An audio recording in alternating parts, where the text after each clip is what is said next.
FAPEXI vous présente Abidjan au travail.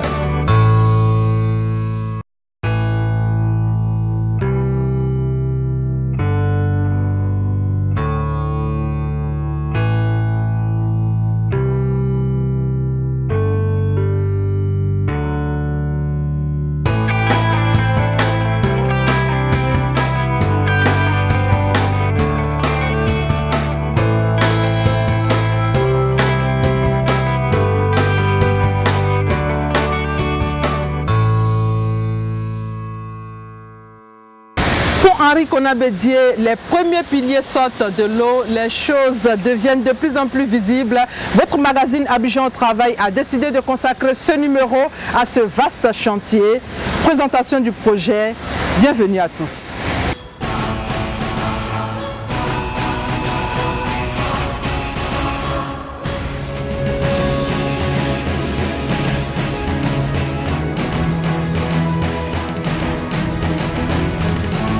Une équipe terrain, une équipe Abidjan au travail décidée à rendre visibles les chantiers de l'État. Aujourd'hui, le projet du pont Riviera-Marcory ou pont Henri Konabedié.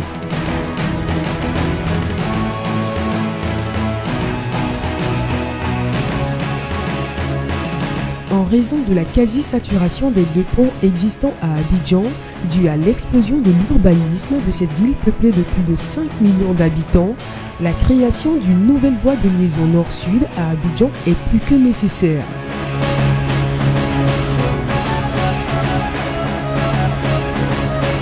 Le troisième pont d'Abidjan, reliant Riviera Nord à Marcory, deux quartiers majeurs de la ville, et situé à proximité du premier port de la Coupe d'Afrique de l'Ouest, est un outil indispensable au service de la ville.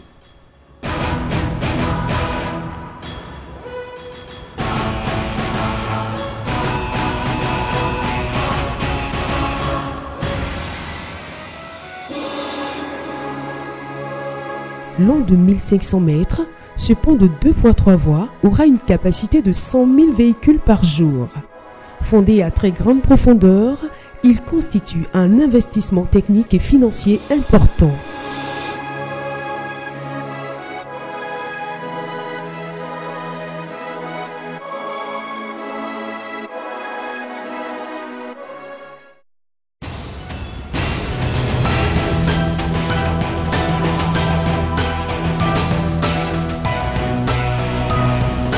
Les travaux en cours de réalisation seront achevés courant 2014 et l'ouvrage sera opéré conformément aux standards les plus modernes, sécurité et respect de l'environnement. Le troisième pont d'Abidjan s'inscrit dans une politique de développement durable.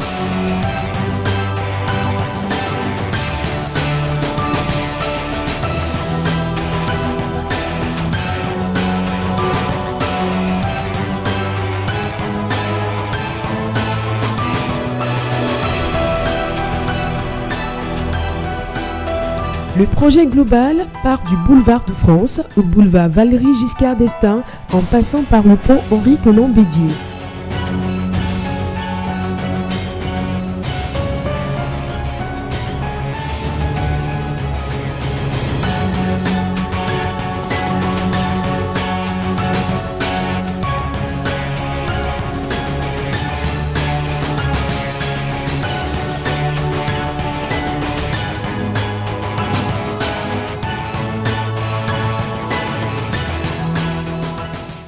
Ce qui n'a jamais été dit sur le troisième pont, l'état d'avancement des travaux, un chantier qui part du boulevard Giscard d'Estaing au boulevard Mitterrand, parcourt plus de 7 km. Tout est mis en œuvre pour respecter le délai de livraison. Nous voulons en savoir davantage sur ce vaste chantier et nous sommes avec M. Sako. Bonjour M. Sako. Bonjour. Comment les choses ont commencé?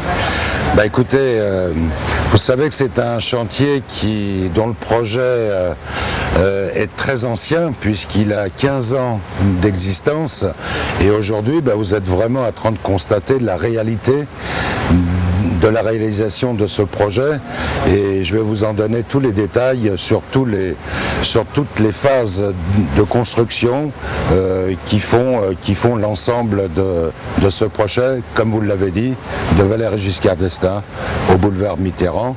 Ça fait 7 km, il y a plusieurs ouvrages sur le parcours et je vous en donnerai puis tous les détails. Comment est partie l'idée de construire un 3e pont? Ah, c'est une idée qui est partie sous la présidence d'Henri Konan-Bédier, déjà, et qui, je dirais, aujourd'hui, grâce à la ténacité, à la volonté politique du président de la République, Alassane Ouattara, et de son gouvernement, et particulièrement Patrick Hachi, ministre des Infrastructures économiques, qui a été d'une ténacité exemplaire, ainsi que le Premier ministre et tout son gouvernement, pour aujourd'hui arriver à cette réalité. C'est du concret. Aujourd'hui, de ce que je vais vous parler, c'est vraiment du concret.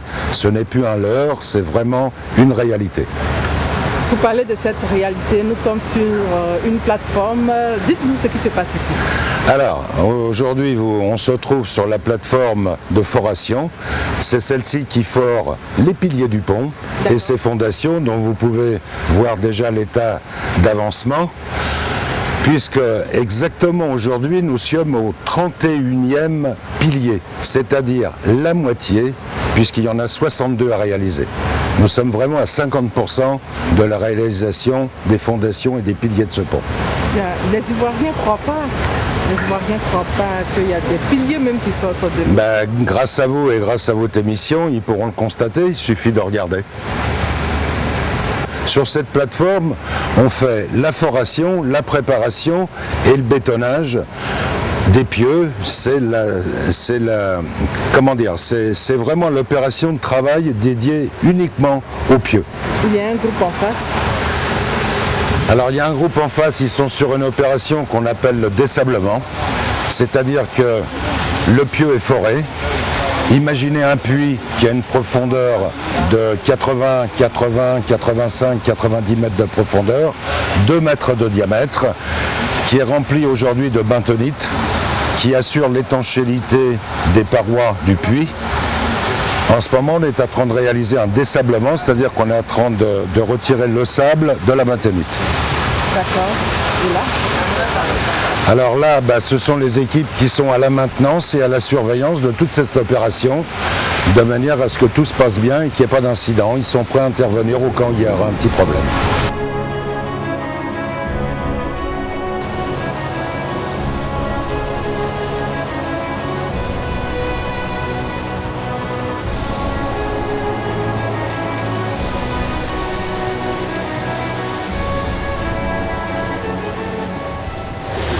Alors ici on se trouve sur la zone de stockage de boues de forage. Et juste derrière moi, ici on a un engin qu'on appelle un dessableur. Donc il nous permet de nettoyer la boue de forage pour la réutiliser sur les pieux suivants en fait. Donc cette boue de forage nous permet de maintenir les parois du trou foré droit, sans qu'il y ait d'éboulement à l'intérieur du trou.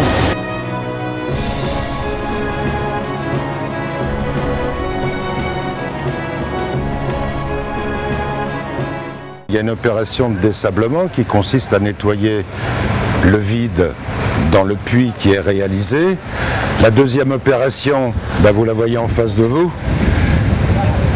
Ces hommes sont en train de préparer le ferraillage qui va servir à ce ferraillage va être introduit à l'intérieur du puits jusqu'au fond.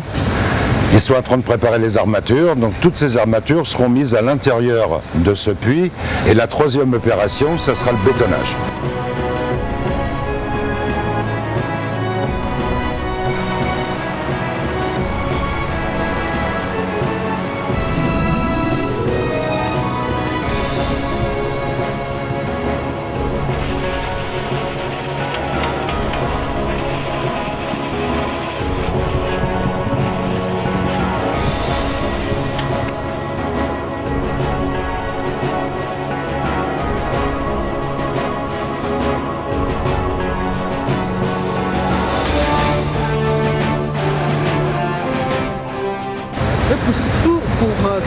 travaux, vous avez employé combien de personnes? Alors, ce qu'il faut savoir, c'est qu'aujourd'hui, sur le chantier, il y a pratiquement 1300 personnes qui travaillent.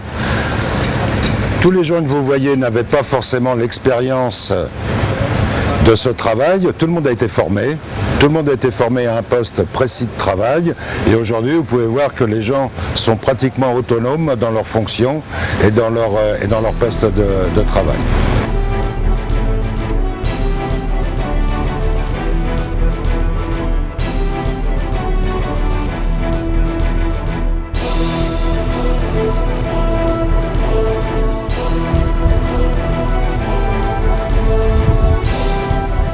Bonjour monsieur. Bonjour madame.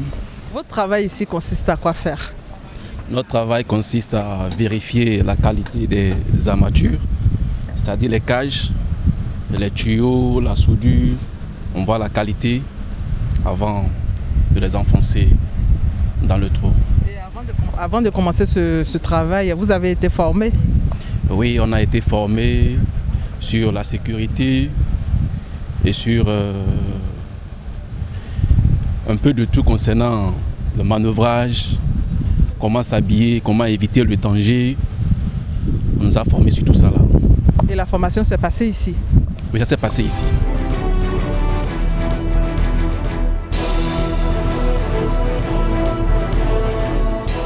Je suis devant la cage d'armature qui fait un peu moins de 2 mètres de diamètre puisqu'il faut que ça rentre à l'intérieur d'un puits qui lui fera 2 mètres de diamètre extérieur. Donc voilà, ce sont des aciers. Tous ces aciers sont fabriqués en Côte d'Ivoire. Donc ici on ne fait que recevoir les aciers, les couper, les façonner, les assembler. Tout a été vérifié et c'est ce qui fait le renfort du pieu et ce qui fait la résistance et l'armature du béton, puisqu'on fait toujours du béton armé. Et l'armature, c'est ça.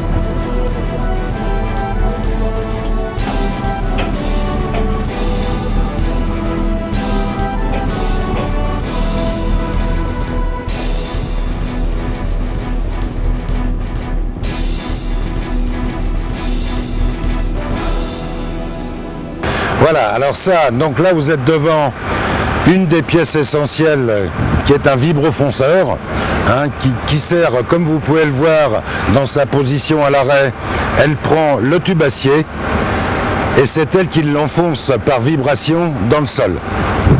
Quand cette opération-là est terminée, on nettoie, on fore, on y met les armatures et ensuite c'est l'opération de bétonnage qui viendra ensuite finaliser tous les travaux que réalise cette plateforme. Dès que le pieu est terminé de bétonner, cette plateforme se déplace et passe au pieu suivant.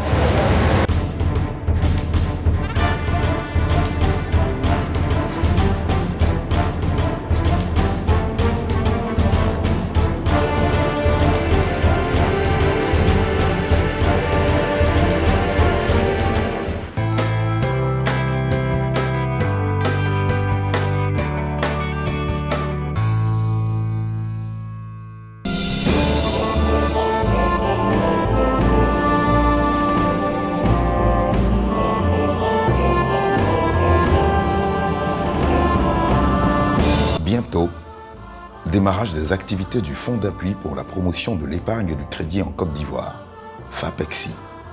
Parce que votre avenir est important, FAPEXI l'assure pour vous. Pour tout renseignement complémentaire, contactez.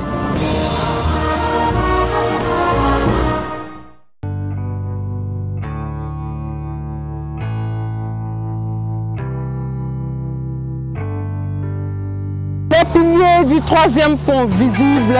Pour tout savoir sur le pont Henri Konan-Bédié, un seul rendez-vous. Abidjan au travail.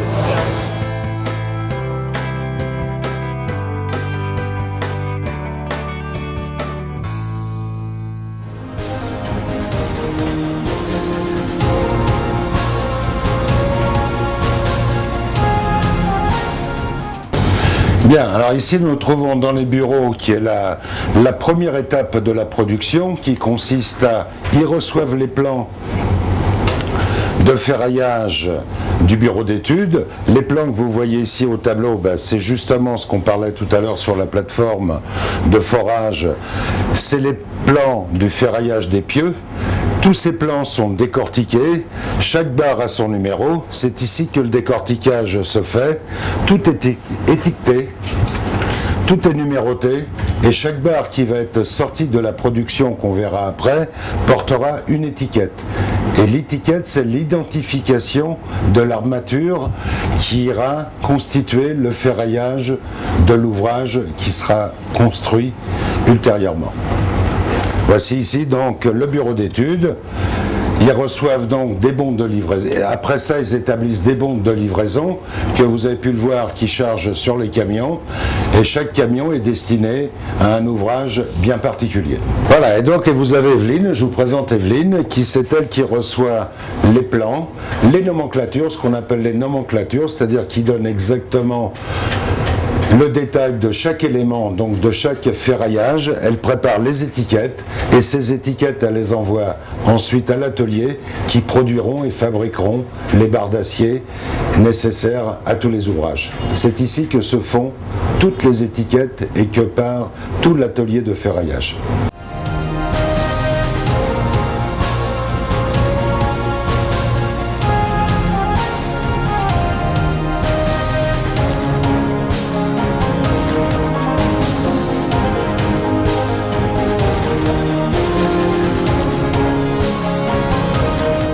Bien, donc ici nous nous trouvons au cœur de l'atelier de ferraillage où sont reçues les barres droites qui sortent d'usine et je vous rappelle que c'est une production locale. Ces barres sont coupées, ensuite façonnées, chargées sur des camions et amenées au point de livraison où sont préassemblés tout ce ferraillage avant d'être introduites après dans les coffrages des ouvrages à construire.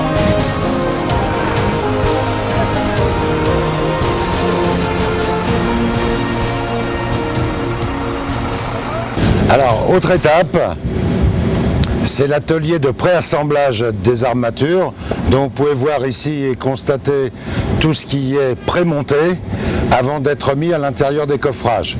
Vous pouvez constater également les éléments principaux des caissons du pont où le ferraillage est monté sur des gabarits de manière à en faciliter son assemblage.